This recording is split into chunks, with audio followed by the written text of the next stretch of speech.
Hello, and welcome to Playwright, an online interview series presented by Queen's Theatre. You are listening to the audio description pre-show notes for the interview. Because the format is fairly simple and the talking is continuous, there will be no audio description during the interview itself. The video begins with the title screen. The Queen's Theatre logo fills up the left side of the screen. The logo resembles the letter Q. Inside the circle of the letter Q are high-contrast black and white photographs of host Rob Urbinati and guest Don Nguyen. The text of the title screen reads, Playwright to Playwright with Rob Urbinati and special guest Don Nguyen. Originally recorded May 7th, 2020. Technical production by Jay Rogers. Bokeh video by videasy.com. The Queen's Theatre at Home text logo appears in the bottom right corner of the screen. The interview mainly consists of close-ups of Don and Rob in big circles on a split screen, with Rob on the left and Don on the right.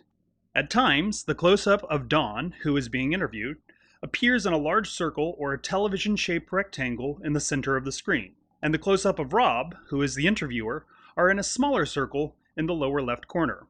Throughout the interview, the phrase Queen's Theatre is visible vertically on the right-hand side of the screen. The word Queens is in orange, and the word theater is in black. Behind the close-ups, a pattern of small gray circles float from the top to the bottom on a white background.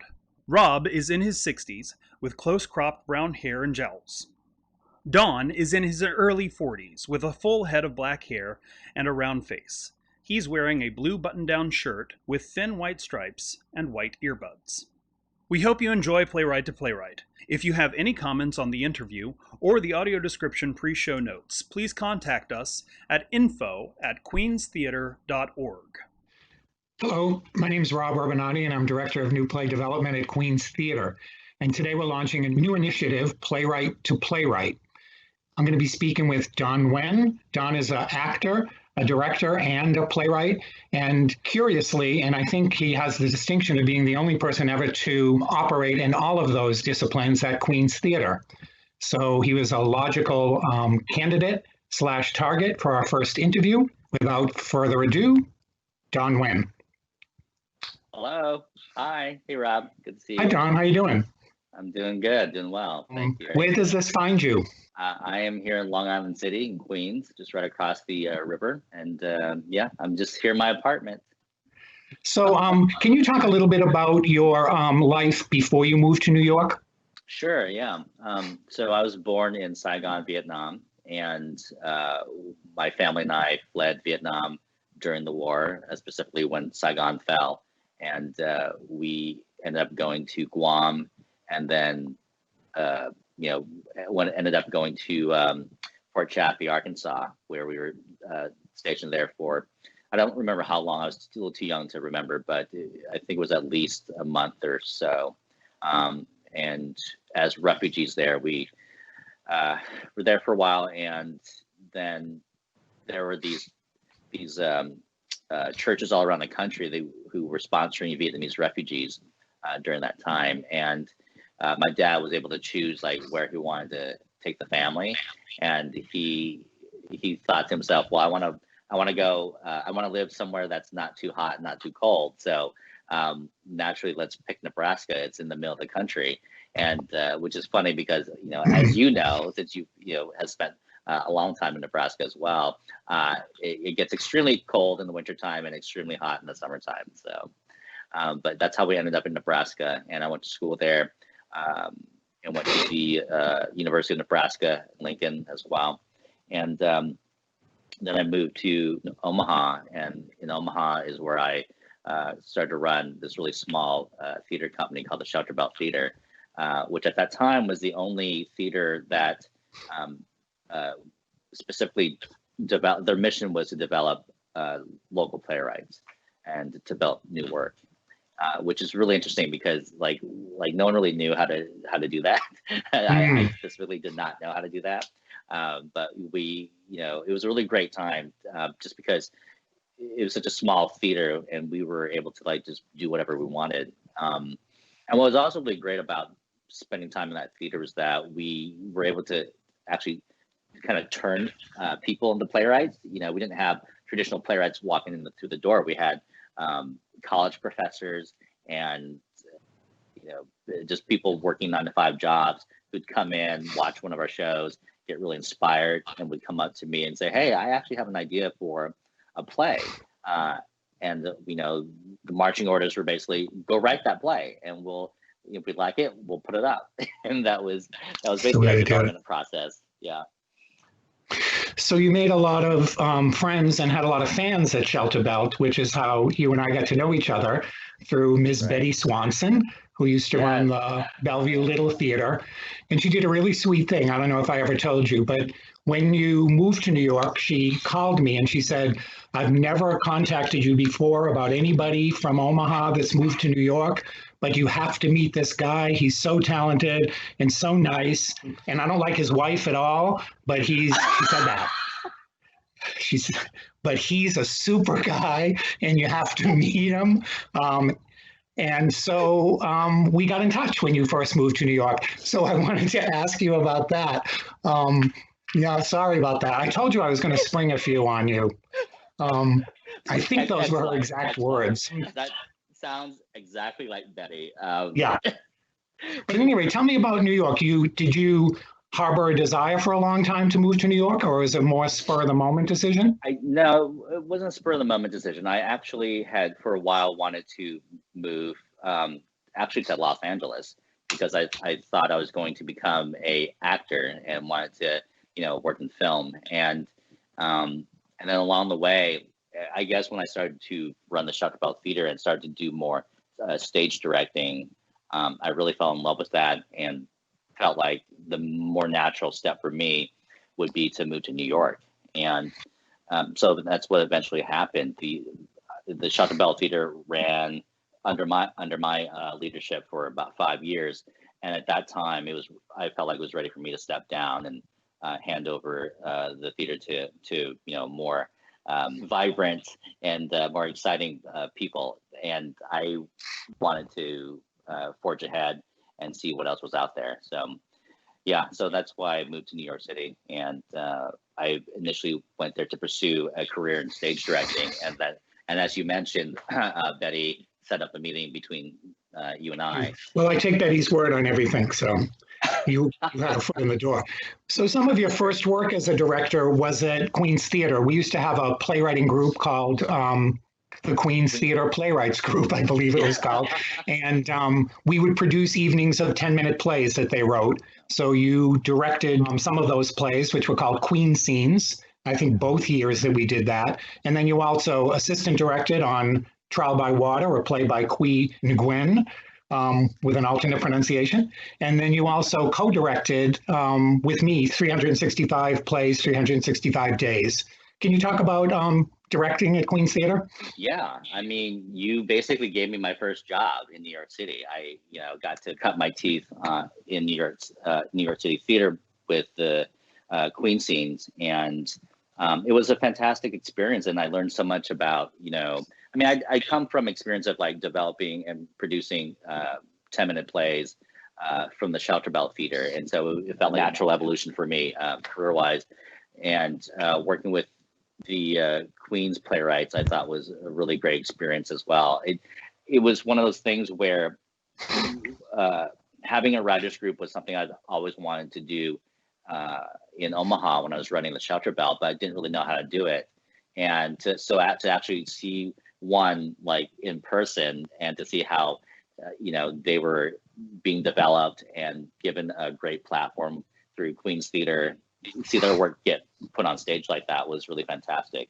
And it was great. It was always an exciting and exhilarating experience, because I think from what I remember, you basically just have like a weekend to like do the rehearsals and then put the show up in front of a really great Queen's audience, and everything moves really fast and you have to like make really quick decisions. And yeah, it was a really great learning experience for me. Around that same time, I don't remember the exact chronology, you became a member of the Emerging Writers Group at the Public Theater. Was it either the first year or second year of there? It was the very first year. I was in the inaugural group. Yeah. That still exists? The Playwrights Group? Do they still do that?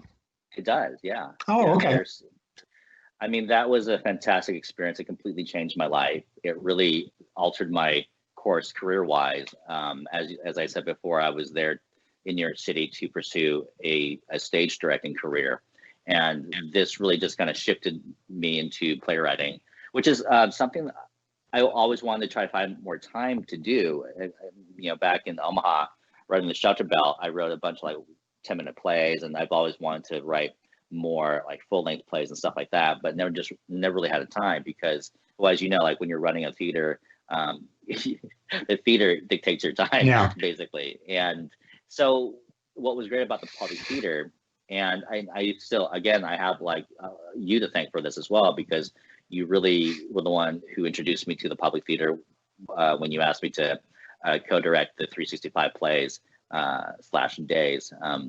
And so that was my first experience getting to work at the public theater as well. And I remember like the moment I walked into the lobby of the public theater for the very first time, it was one of those moments where like you just feel right at home. Like, oh, this is like the place for me. This is why I'm here in New York City, and Oscar Eustis talks about how the way he envisions the lobby of the public theater as like the crossroads for a lot of different people and backgrounds to interconnect. And that's exactly how I felt when I first walked in there. And so with the Emerging Writers Group, I saw that they were taking submissions from playwrights who didn't have an agent. I thought it was really great. I mean, it really speaks to like the mission of the public theater. Like, this group was really like open to the public, I had no agent. I had no official or formal training in playwriting. I just knew I had this desire to tell stories. And so I submitted a play about my father's life in Vietnam called The Man from Saigon. Super messy play. When I submitted it, it was, I think, like maybe the first or second draft. I didn't really know what I was doing with it, but I sent it in, and I was shocked that I got an interview, and then I got like a final interview, and then I somehow got in. So, yeah. And it's crazy to think how just that one moment where a door opens for you, how it can like completely change your entire life. And that's what happened with the public theater. Careers can turn on things like that, as you know, but I'm imagining that was really competitive that first year. And so congratulations on being selected. But it's the quality of your writing that got you in the door, Don, because you continue to write plays, and we did readings of a couple of them at Queen's Theater. So the two that I'd like you to talk about are Red Flamboyant and The Commencement of William Tan. So we did stage readings as part of our New American Voices series of those plays. And I believe one of the directors that you were introduced to through the Emerging Writers Group directed Red Flamboyant, right? Correct. Yeah, Joanna Settle directed both my reading at the public as well as the Queen's Theater reading. And actually, the Queen's Theater reading was the very first public reading of Red Flamboyant, which was really great to get to I guess show that to the Queen's audience. And it was I love the Queen's audience, as you know, like they're very vocal and sometimes they're very blunt, which I love, but also because the way you run talkbacks, I completely feel super safe, and you never really let any like talkbacks like go crazy, which I think is great. But you also give the audience space to really say what they feel, and I think that's also really valuable for a playwright. But one of my fondest memories of that reading was, I think, like 5 minutes into the reading of Red Flamboyant, there was like these two older ladies in the front row who got up and started to walk out of my reading, and on their way out, they asked the usher where the cookies were. I loved it. I thought it was great. Wow. So when you were talking about your first gig at Queen's Theater, Queen Scenes, which was from our playwritings group, you mentioned the idea of writers groups. And I know that you've been involved with a lot of them. Mission to Ditmars, your Queens-based writers group, was actually in residence at Queen's Theater for a couple of years. Can you talk about writers groups and why you find them useful for yourself as a writer? They're incredibly useful. Like with the Emerging Writers Group at the Public, that was the first time I was ever in any kind of formal writers group, and I learned so much during that time. Like me coming in, like I was a very novice playwright. I didn't know how to talk about plays. I didn't know how to talk about like I didn't have that like developmental vocabulary or that dramaturgical vocabulary. And I learned all of that in the writers group, and I learned about deadlines, and I learned how to work with other directors in the form of new work. And so I learned so much in that one writers group, in the Emerging Writers, and it completely changed my life. And moving forward, I've been in other writers groups as well, like the Civilians. I was in their inaugural R&D group. So I'm always like in the inaugural groups. Like I think I'm like congratulations, the perfect guinea pig, I think. But yeah, so writers groups in general, I don't know how I don't see how I could actually finish a play without some kind of writers group, or at least a good number of fellow playwrights that I trust, that I can share pages with. I feel like the act of sharing the pages, no matter how wet those pages are, no matter how completely fresh and new they are, just being able to talk out loud about the pages is so, well, A, therapeutic, and B, it stirs up the creative juices in your head, and it really allows you to, I think, move forward from there. And that's what writers groups do for me. They give me deadlines. They help hold me accountable, and they make me want to write for the people, my fellow playwrights. They're incredibly important. I don't know how. In my head, I always thought playwrights were people who just sat in their apartments all by themselves and wrote, and that was it. And for the most part, that's true. But for me, I quickly realized the benefits of having other people to share my writing with. Well, the fact is, we live in a developmental age, the age of playwrights development, and it is important for writers to find whatever means possible that facilitates the development process. Yeah, for some people, writers groups really work. I'm sure you made a lot of friends in them too, right? I've made lifelong friends in them. Yeah. There are definitely people there that I know I'll probably be with for the rest of my life, for the rest of their lives. Yeah, right. Whether they like it or not. Yeah. But I also want to say this about writers groups, especially the Queen's writers group that Queen's Theater had been running. I felt like that was kind of great about that was it really inspired me to, when it was time for me to co-found Mission and Ditmars and to start up our own writers group. I mean, it was basically, I used the Queen's writers group as a basis for what we did. Not only do we do readings of full-length plays from our writers, but we also do every year we do an event called All Systems Go, which is sharing excerpts of all of our playwrights' plays, and they're like 10-minute excerpts. So as you can see, like how it's kind of come full circle back to Queen scenes, basically. Yeah. I think that's so much fun. We have done readings of plays by other people in Mission to Ditmars in your writers group, Manali Kameth and Christina Reyes. Yeah. So the plays that I mentioned earlier that we've done readings of at Queens of Yours, Red Flamboyant and William Tan, they both deal with Asian characters and specifically with Asian culture.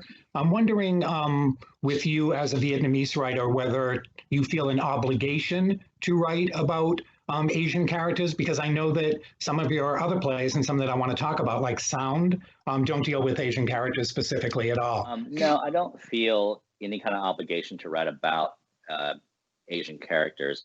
I think it just so happens that some of my plays do that. I think part of that is also it's kind of a personal search for me in terms of the way I grew up. As I said before, I was born in Vietnam, but at a very early age, I moved to Nebraska, and so I've always kind of felt like I've been straddling two different kinds of kind of worlds. one Asian world, one non-Asian world, and never really quite knowing how I fit in both.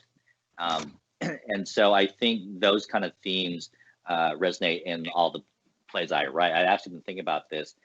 For most of my plays I write, they always tend to, I think, explore either like two different worlds or two different dichotomies. And Red Flamboyant was like that in terms of where like the first act was about that realistic world in Haiphong, Vietnam, where these women were living with AIDS and HIV. And the second part of that was a fantastical ancient world of Vietnam where we had women who could fly. And same thing with William Tan. William Tan was actually a very personal play of mine. It was basically about my senior year in high school in Lincoln High. And that play was about this Asian character who was basically a jock, and who most of his friends were non-Asian. And an incident happens at the school between this group of football players and this Asian gang, and it creates like this huge rift within the school. And the character William Tan, because he's Asian, he's like, he's chosen to be the one who has to try to make peace with both sides, and his character is like, well, I don't want to, I just want to like go off my own life, I'm trying to like survive high school. And so that was a really interesting play as well. But again, it goes back to those themes of feeling like you're in two different worlds and not really belonging in either. I love both of those plays, Don, and I think the fact that they do have thematic links is going to make it really easy when people decide to write their dissertations about you down the line. Oh my God. You give them a foot in the door that way. But one of the plays of yours that I really love that didn't deal with any Asian characters at all did include a deaf character. It was called Sound. And I'm interested to hear how you came up with the idea for that play and what it was like working with deaf actors in both the readings and the productions. Yeah, so Sound was a play that basically is about a deaf girl who wants to get a cochlear implant so she can hear. And it also delves into the historic world of Alexander Graham Bell, who we all know him as the person who invented the telephone. But not a lot of people know that he also spent most of his life trying to find a cure for deafness, because both his mother and wife were both deaf. And his wife specifically was deaf, but she was also going blind. So the how I kind of happened upon that story was I was at Martha's Vineyard for a writer's retreat, and I decided to do some research on the island. And I was struck with the fact that Martha's Vineyard at one point in the late 1800s, I believe, had the highest concentration of deaf people in the entire country. And there are so many deaf people on the island that the hearing people on the island just learned how to sign because it was easier, which I thought was a really interesting thing, because, people who can hear, our natural, I think our natural tendency is to be like, it would make sense for deaf people to try to integrate with the hearing world versus the other way around. And that wasn't the case, back in the 1800s on Martha's Vineyard.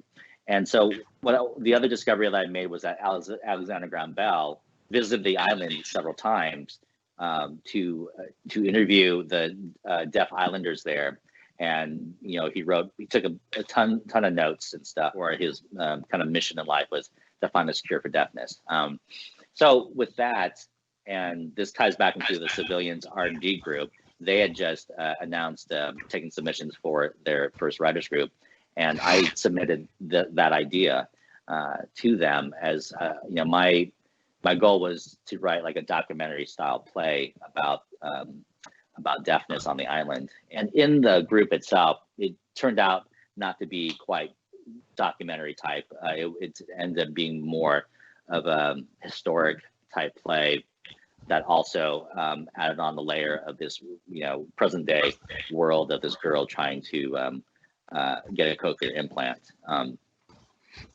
The biggest thing I learned about that play was, well, the one thing was like my natural tendency was the fact that to make Alexander Graham Bell, this hero, right? Like he's this person who's done all these great things.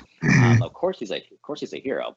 What I learned when I started working with the deaf community, with deaf performers, what I learned was actually how much a lot of the deaf community just dislikes Alexander Graham Bell, because he really believed that deaf people should stop signing. He wanted deaf people to speak. He wanted them to vocalize, and that was a huge controversy. And it was about taking away their language, and it really made me have to reframe my entire play in that way.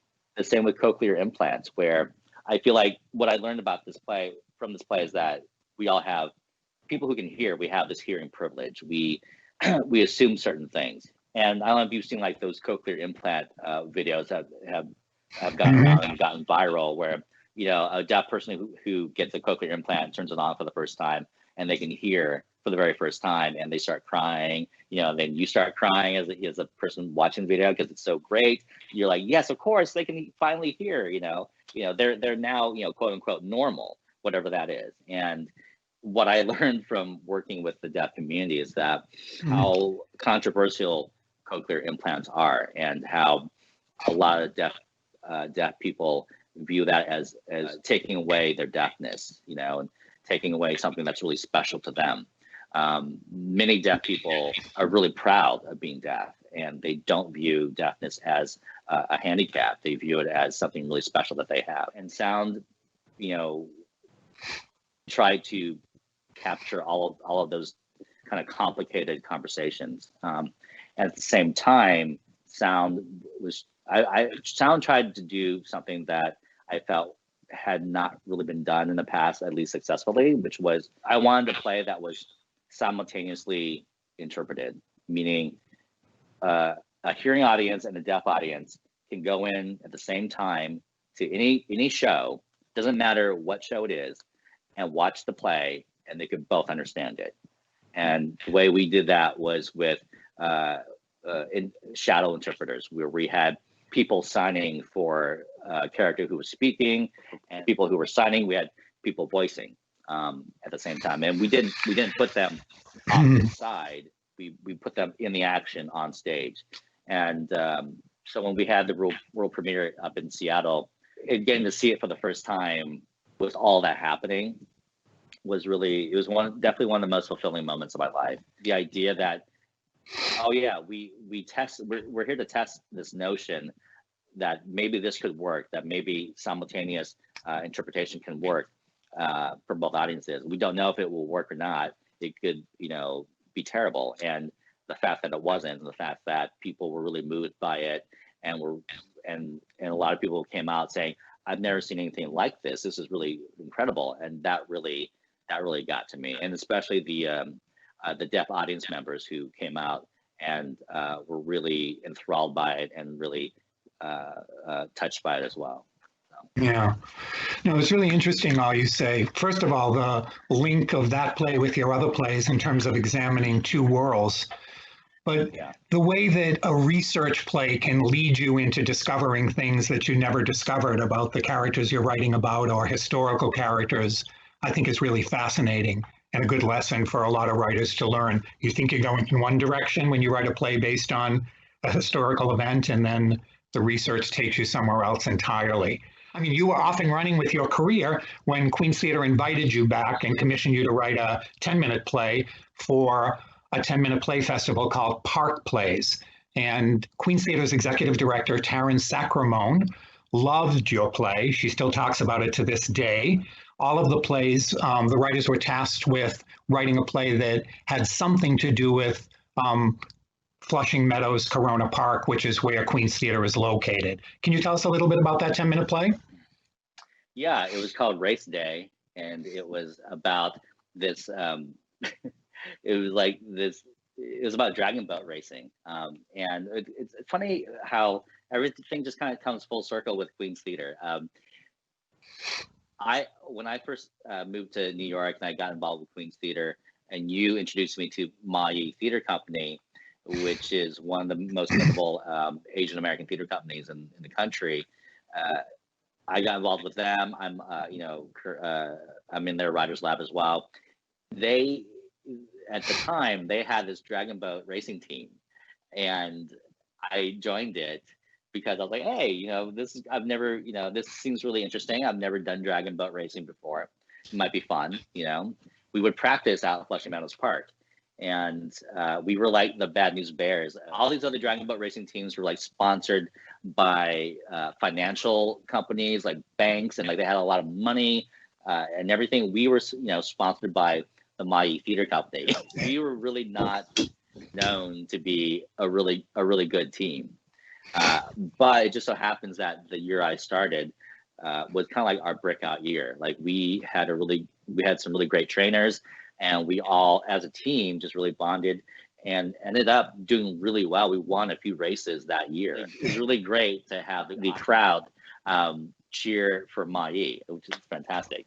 So that's a long story to say that my play Race Day is about that experience, and it's about these three sisters who, one of them is a dragon boat racer, and the other two sisters are going to Flushing Meadows Park on the day of the tournament to watch this race, knowing that the dragon boat racing team is not that good and will probably not win, but they go to it every single year. And I remember when I was asked to write the play or to participate in the park plays, I was completely thrilled because I love that park, and I love spending time there. I mean, the Unisphere is iconic, as well as the theater itself is iconic. And so of course I jumped at the chance to write a piece for that festival. It was really fantastic. Yeah, it's a beautiful play.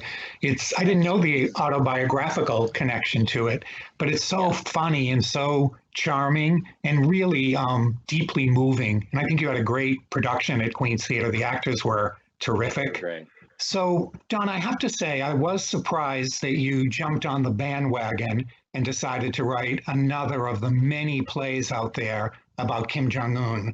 It really, it broke my heart. I have to say, because, clearly, no, I'm totally kidding. So where on earth did you come up with the idea to write a play about the college days, the younger days of North Korea's leader? So I remember when Kim Jong-un first came into like the public eye, where he was announced to be the next supreme leader of North Korea. And like no one really knew of him at all. Like no one had heard of him. I mean, we all knew about Kim Jong-il, who's kind of infamous, but what I remember specifically was how easily ridiculed and mocked Kim Jong-un was, within like the media itself. And I remember thinking, well, you don't really know much about this person yet, so what you're actually mocking or making fun of is kind of like the way he looks and like his haircut and stuff like that. And I thought that was really kind of interesting, and it made me ask myself, well, who is Kim Jong-un? Where did he come from? And so I decided to do this is where all great plays start. You do a Google search about a certain subject, and you go down this rabbit hole. And at the time, there wasn't that much information on the internet about Kim Jong-un. But what I did find was, I think like some kind of rumor he had went to school in Switzerland, and I thought, oh, well, that's really interesting to me because I feel like many of the world's dictators have gotten like Western education somewhere, and so I definitely wanted to look into that world where Kim Jong-un, is like this kind of awkward kid, like a fish out of water, so to speak. So I sat down and I wrote like one scene, and it's actually the very opening scene in the play where he meets this girl named Sophie, who's a fellow student, and she basically wants to be friends with him and he wants nothing to do with her. And it's this awkward kind of meet cute scene. And it's weird because like after I wrote it, I weirdly like kind of fell in love with both characters. And then I felt really sympathetic to Kim Jong-un. And then I felt bad that I felt sympathetic to Kim Jong-un. And I thought, well, this is interesting. Let's see where the story takes me. And the story just quickly became a coming of age story about Kim Jong-un during his school days in Switzerland, and now it's going to hopefully get its world premiere in Dallas. It is really one of the all-time great ideas for a play. Congratulations, Don. Oh, thank you. And yeah, the theater where it's scheduled to be produced is one of the most prestigious regional theaters in the country, Dallas Theater Center. And it won a Tony Award a couple of years ago for, was it Best Regional Theater? Yeah, I believe so. And Kevin Moriarty is the artistic director, and he's going to be directing your play. What's up with, what's the status of that production, Don? Well, so we were supposed to start rehearsals, this month, and we were supposed to open in June. And that's obviously not going to happen because of everything that's going on. So we're pushing the dates and looking at opening a little bit later in the season. It's not announced yet, so I can't really give out the exact dates, but it's still, for right now, it's still going to happen, and it has not been canceled yet. So I'm just crossing my fingers. Yeah, he seems really committed to it. So it seems more a question of when rather than if, but I can't wait to see it. I shall fly to Dallas. I shall be there. Oh, I'll definitely be there. I will definitely come to see it. With Kevin and Dallas Theater Center, they've been really great and really transparent about like their process and how things are going, and they've really been communicative of everything. So I'm really happy with where things are going, and I'm so glad that they're the ones that's giving it the world premiere. So I'm wondering if I'm guessing, given this time on your hands, that you may be working on something new, and if you have anything you'd like to share about your new plays. Yeah, I mean, I've been currently working on this musical called The Golden Spike, which is about it's this epic love story set against a backdrop of the Transcontinental Railroad and the Chinese Exclusion Act. And it's all powered by the amazing music of the band, The Lobbyists. And so we've been working on that for like the past 3 years now. And so we're continually doing development on it. And we just presented the first act of it at Brick Lab in Brooklyn. And so that went really well. That was in February. It was right before everything kind of shut down. So. Just in time. Please keep me informed with that. Maybe when we're on the other side of this. I'd love to come to a reading or any developmental workshop. Don, it was so nice spending this time with you, face to face like this, Don. And congrats to everything that's happened to you and your career. And Queen's Theater is proud to have had you associated with us over these many years. Thank you so much. I've been very lucky to be a part of Queen's Theater's mission and everything that they've been doing. They're really a great asset to the borough of Queens. So thanks so much. Take care, Don. Thank you. Thanks.